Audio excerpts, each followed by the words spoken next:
Gracie Jiu-Jitsu rocks.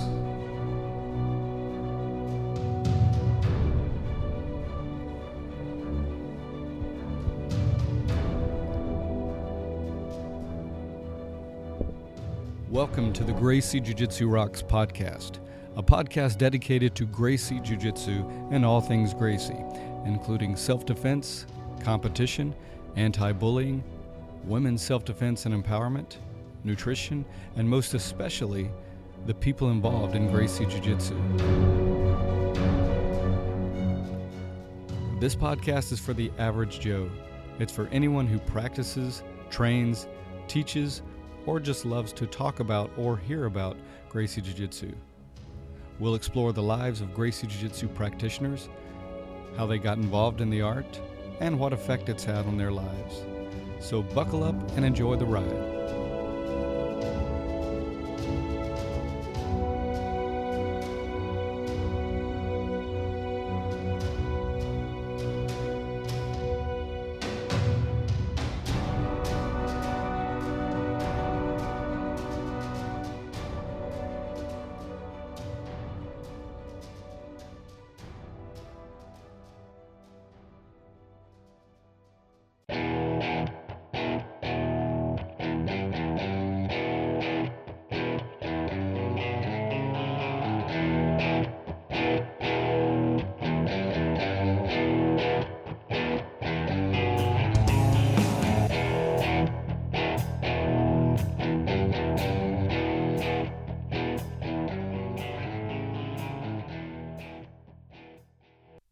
Welcome to episode 5 of the Gracie Jiu-Jitsu Rocks podcast. I'm your host, Marty Josie, and thanks for listening. Today we'll be speaking with Victor CCamacho Guillot, Director of the Instructor Certification Program, or ICP, at the Grcie Academy in Torrance, California. He's also a Gracie Jiu-Jitsu brown belt. But before we get to that, today's quote is from Hiron Gracie. When I tell you to keep it playful, I am telling you to allow all positions to happen in your role, especially the ones you don't like. Okay, what's the verdict? What do you think about that comment, that quote? As always, you can go to GracieJujitsuRocks.com and post your comment. Let's get a discussion going about it. Okay, let's meet Victor now.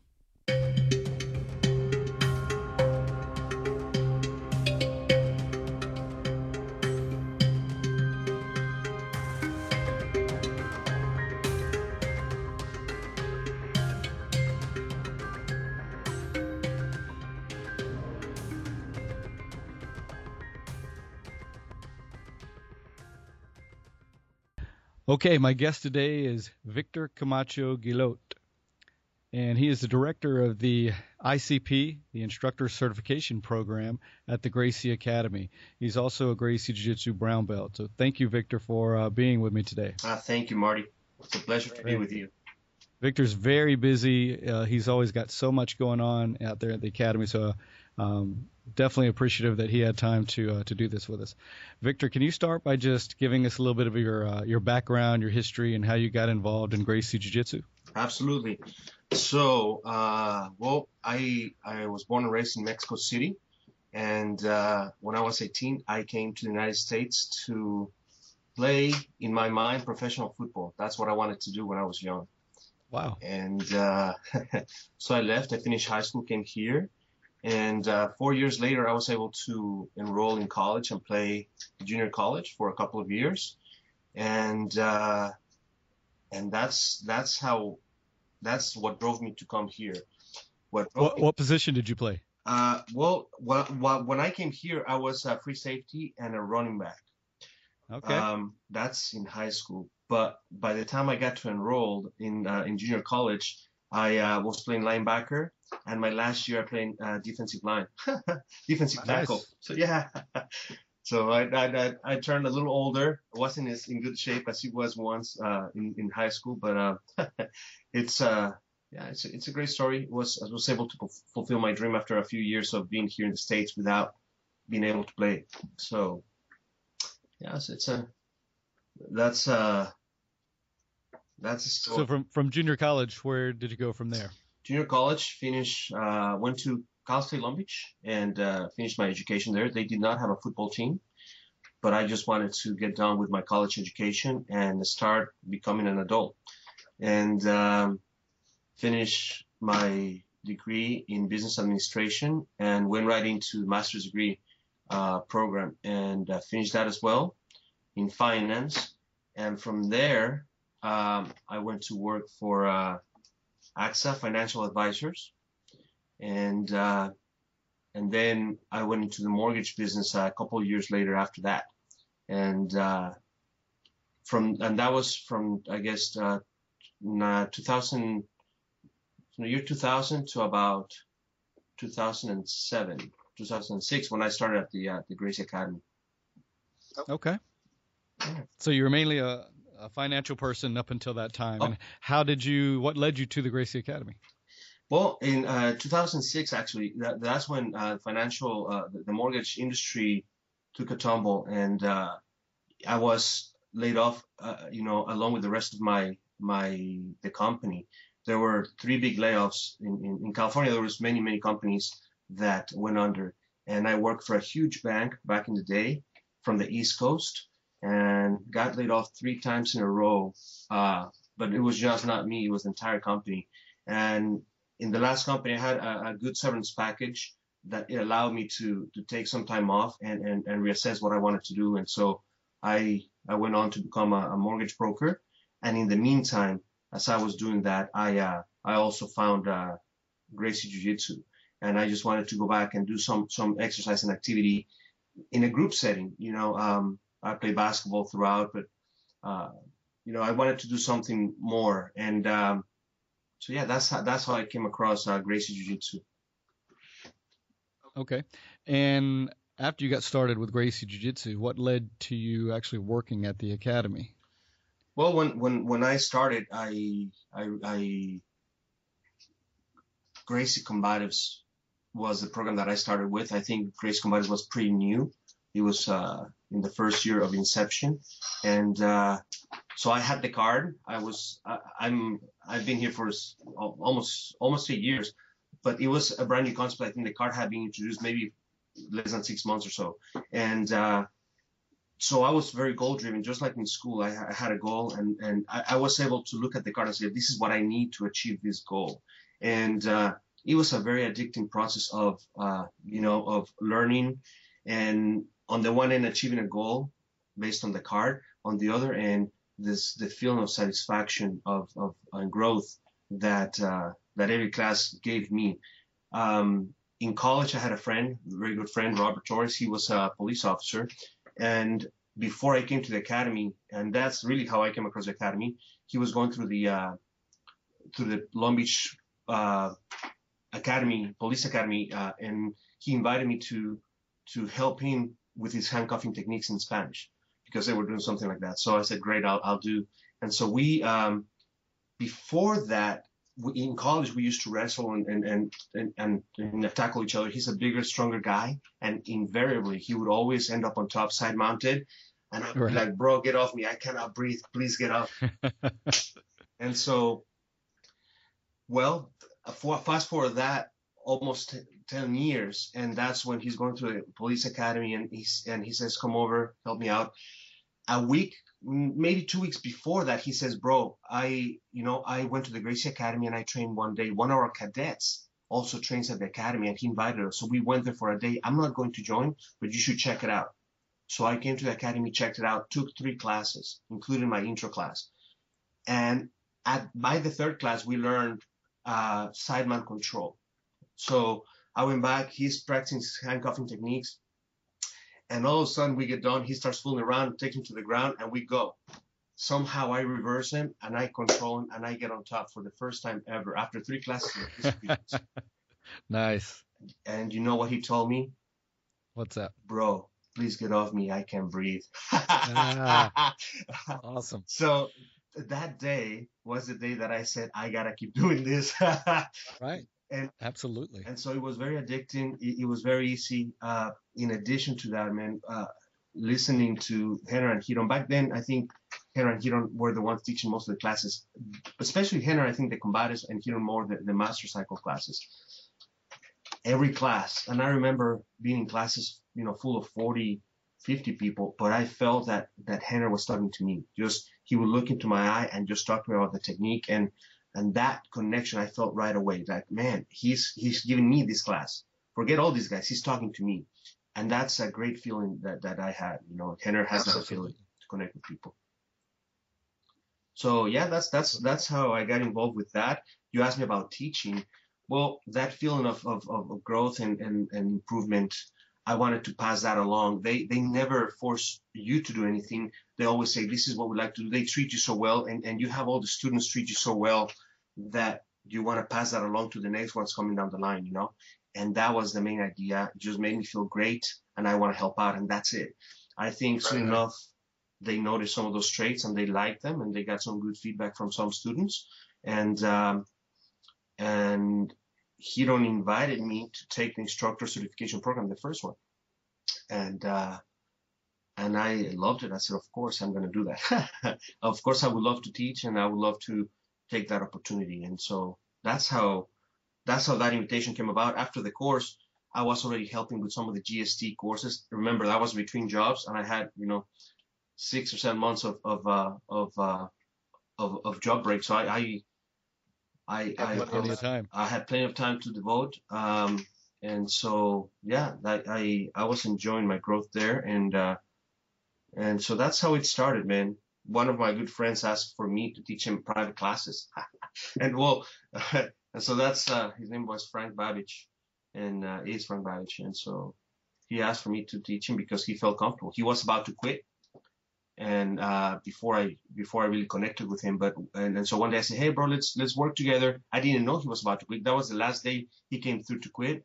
I approached him and I said, hey bro, how are you doing today? Let's practice some of the techniques. And because of that, he did not quit while he was in the 10-day trial. And he stuck through it. He became a blue belt, and he ended up being my first private student. And that's great. That's how it all started, man. He felt grateful, and I felt very grateful for him to bring it up to Henner. Great experience. And Henner and Hiron, as well as Horion, must have spotted your potential early on to bring you in a bigger capacity, and then to eventually put you in charge as director of the instructor program. It's pretty big, so they must see, what value you certainly bring. Yeah, thank you. I think the connection with other people, that was the main goal. When I was helping in the GSTs that we had back then, they were called Grapple when I started helping out. Obviously you come in and you have to devote 30 hours of your time to come help other people. And I love doing that. But besides that, besides being on the floor, I think what also stood apart is just the connection with each one of them and the ability to care for the group without being told to do so. And I think that just comes naturally. I've always been part of our sports. I always played sports as growing up, and I always felt that connection with other people. And for example, I would go to restaurants nearby to make sure that, hey, we're going to have a big group of people coming in. Can you offer us a discount? We're all going to be wearing these cool t-shirts with this logo. Would you mind if we hand out, stickers with the logo? You give those guys 30% discount on their food.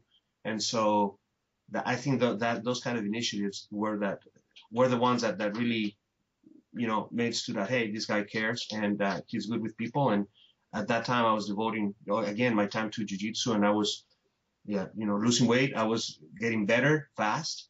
And, man, so I think all those put together, gave a little green flag, and ultimately it's just test of time. It takes a lot of time to build some credit and very quick time to lose it. So far, so well, it sounds like you've always been a team player and concerned with, taking care of the group, getting that connection, but also making things happen for the entire group. So props to you for that. Let's move on to the next question, which is, can you tell us a little bit about your family and if they practice Gracie Jiu-Jitsu? No, they don't. No. My family, they don't practice yet. My nephew is the one that he comes visit me once a year at least. I try to bring him up here and spend some time with him. And, while I work, he goes to jiu-jitsu, so he's the only one out of my family. But I have both my parents live still in Mexico. And, Okay. And my sister, I only have one sister. She's younger, and she's got two beautiful kids and her husband, and they all live in Mexico. So Okay. I stay connected with them through Skype, and we visit each other at least. I go there once a year, and I try to have them come here once a year as well. Okay. Very nice. Yeah, beautiful. So, Victor, what's been the most interesting or exciting thing for you about studying or practicing Gracie Jiu-Jitsu? You kind of probably already answered some of that with the connection and everything, but do you have any other words about that? On the studying and practicing Jiu-Jitsu, what's most exciting and interesting thing? Self-discovery, and growth, empowerment. I guess those three go together, and just the ability to feel more confident and that's on the studying side, to learn things about you, learn how to survive in a street fight. None of us want to be on a street fight, at least I don't. And coming to a place that's welcoming and yet very, very keen on teaching you how to defend yourself at a very quick pace, and that's the most important part, from the studying and practicing perspective. As a job, the ability to share that with others at an exponential rate. I could only touch so many people teaching them myself. But Right. when I'm part of a group of people that care to teach others how to teach, now we're exponentially helping other people, and that's really what motivates me. That growth of passing that feeling of caring, from same feeling that I had from day one from Henner. How can I pass that on to you, so you can pass it on to your students, so they can pass it on to the next people? That's the growth that motivates me. That's it. That's great. That's great. Mhm. All right, so tell us about your time off the mat. Do you have a favorite activity besides jiu-jitsu? And yeah, I have a beautiful wife. Her name is Tara, and I have a couple puppies. So we go hang out at the park. All On a right. personal level, also, I love football, and that's always been with jiu-jitsu. Now jiu-jitsu is up there with football, but always football. I was doing football since I was 6 years old, and so uh, that's my second passion too. So I love, Who's your favorite team? bro, the Dallas Cowboys. You should know this. I think Okay, you're Dallas also a Cowboys. Cowboy fan, aren't you? I don't follow football that closely, but they would have to be up there around my top for sure. So yeah, Dallas Cowboys, man. So yeah, I love doing that. I like dancing, believe it or not. Okay. Nice. What kind of dancing? Yeah. So What kind of dancing? all kinds, man. I Yeah. But especially salsa dancing. I have a challenge match with Rick Torres. One of these days we're gonna have to Oh get on yeah. the dance Gonna floor. battle it out, huh? Right. You get one of those old 80 dance-offs, battles There going. you go. I like that. I like that. All right. So, if you could train with someone or anyone rather, living or deceased, who would that be, Victor? Without a doubt. There are two people that come to mind very much so, but without a doubt, Grandmaster Gracie. Although I had the luxury of meeting him and talk to him for a couple minutes, I never had the pleasure of actually physically learning from him. And although I learned from him through Henner and Hiron and on a daily basis, but just having that one-on-one experience would be amazing. The Sir. second person that I also like to roll once again with is my very dear friend John Boyd. He's a special guy, and although we had a lot of times on the mat, last time we did he choked me out, so I want to pay him back. Right on. Days. Got to get a little payback, right? Get a little payback. No, yeah, John was a super cool guy to roll with and hang out with, so he'd be the second person I'd love to roll with again. Yeah. Great. So if you could sum it up into a nice little tight package, how has your life been affected or impacted by Gracie Jiu-Jitsu? Man, on a personal level, sum it up in a package. The first one is it's on a self-confidence, self-reliant, learning how to defend myself. That's on one end. On a professional level, it's allowed me to have a job that is not a job. The pinnacle, everything that I do here at the Academy, it summarizes every single skill set I've ever learned, from sports to business management to financing to sales. Everything summarized in this job. It doesn't feel like a job. I love what I do, and so on that end, it's just fulfilled my life tremendously. Wow. And yes, thank you. I mean, that's great. That sounds like you've got not the best of both worlds, the best of all worlds tied up in your position. That's wonderful. But the last part, Marty, and I think this is what really it means the world to me, because obviously everything else it's okay, but this what I'm going to tell you is great. The connection, the ability to meet. I wasn't blessed to be born with brothers or sisters except for one, my beautiful sister. But through jiu-jitsu, I've been able to meet, and now I have over 100 brothers for sure. Absolutely. that I love dearly, and obviously could have not been done without Hannah and Hiron. They have become at their young age mentors of mine at many levels, and I was very from week one. I was very impressed with their drive, their passion for teaching and helping people, and their jiu-jitsu nobody can deny.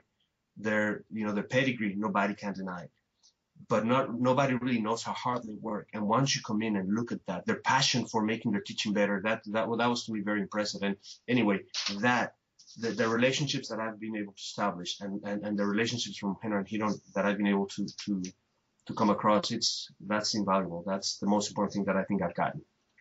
Wow, what an awesome opportunity you have, and that you're living. And I myself am a little jealous, and I'm sure there are a lot of other people who would love to be in a similar position as you. So I'm glad you're there, and I'm glad you're doing it, bro. Thanks, bro. Appreciate it. But anytime we can trade off a week. We can come to my job. Okay, we can do I'll go do your job for a week. Absolutely. I don't think I'd be near as good at your job as you are. But... Surprise. You got all the traits, bro, I think. Right. So do you have a favorite quote or motto that inspires you or that you live by? Wow. I wish I would have had these questions beforehand so I can thought of them. but I did. I just didn't have time to review them. But if you don't, it's okay. You probably have a lot of different ones, but nothing just stands out. But it's fine.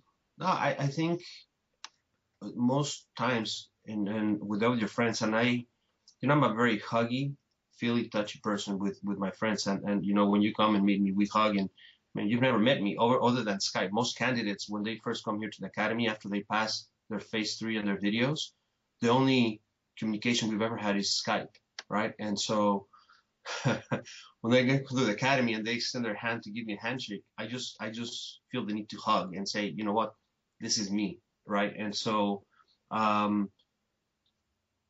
with my friends, and that's with people I just meet, with my friends, what I do spend time, and I'm proud of doing this, is just to tell them how much they mean to me on as often as I see them. I remind people, hey, bro, I really care about you. I love you. And I think that's the one thing. Just give yourself and let people know how you feel about them, because, you never know when you're going to have the last chance to tell them so. And so that's true.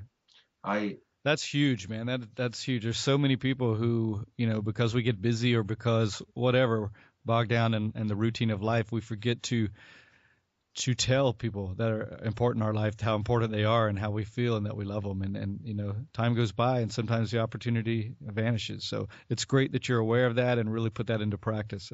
I salute you on that. Thanks, bro. Appreciate it.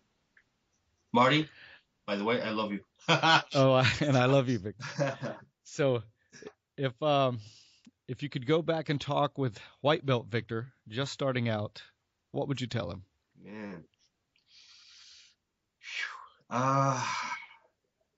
Man, I would just tell him to do not stop training. The job we do here, it's very important. It takes a lot of time and commitment, and sometimes the desire to please and to make sure the job gets done and go above and beyond, it's to a detriment and to where I stopped training. And I think that's more detrimental for everyone that, and including me, obviously, to stop training. I would say train, make sure there's balance, make sure you always have your job, your personal and your passions in line.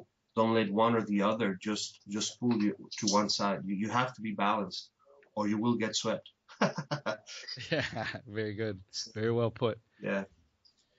So just going back for a moment, you mentioned, how you are as a person, and I just wanted to comment on that. When I had first had dealings with you, so to speak, it was all through Skype and email and whatnot. And then the first time I met you in person out in the academy, I was like, wow, this guy is for real. He's super cool. He's not only knowledgeable, but he is genuine and warm. And it's just great to know a person like that and know that the academy has someone like that running that whole program, the instructors, and just great that our paths have crossed, my friend. Thanks, Rob. Appreciate it. I appreciate your comments, your kind words. I'm just learning from the best. I'm trying to pass that as pure as possible to everybody else, and that's it. But obviously, personality comes in play, and like I said, this job doesn't feel like a job, Right. If I won the lottery tomorrow, and I do have a ticket, then I would be coming back the next day, and wow, that says a lot. That says a lot for sure. I would have a much nicer ride, but I'll be back the next day. You'd arrive there even more style, but you'd still come, right? Yeah, that's awesome. True. Cool, bro. Well, before we close, Victor, anything else you'd like to share or just comment on and share with us at all today? Yeah, bros. I think that, and I hope that I know that most of the your podcast is going to be listened by many people, but I think our brothers and sisters from our certified training centers, I think that I'll be remiss not to mention them and all of you guys that have believed in what we do. I have to tell you from behind the scenes, I have to give you a guarantee, and the guarantee is this. We're going to be here. We're going to be working hard. I see the guys working hard filming every day. They're together. They cannot do it every day, but every time they have together here at the academy, they film hard. I see the staff here internally getting better and making progress to making sure that the experience of the Grcie Academy becomes what's expected of what the jiu-jitsu is. And we also have people internally working hard, making sure that this instructor certification program gets perpetuated and becomes better so we can reach more people. So you can bank on the fact that although it takes, we're fairly new, 5-year venture, we make adjustments consistently to make sure that we maximize the growth and the benefits that we can bring to you as a school so you can bring to your students. So all of you guys that are that have been with us for the first 5 years and have made the commitment to us, thank you for believing in what we're doing, and thank you for staying with us. Header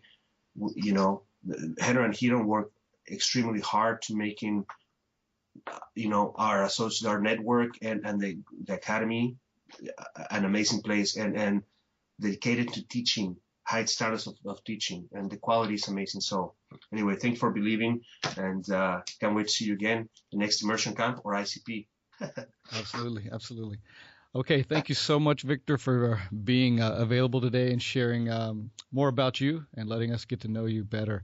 Victor CCamacho Guillot, I hope I'm saying that pretty close. Very close. And total respect, hermano.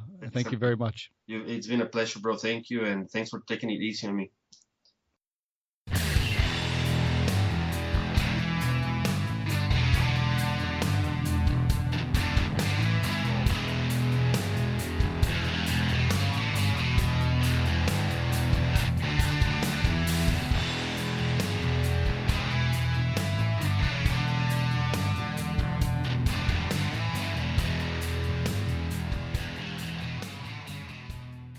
Okay, time for the Make an Impact, Make a Difference segment.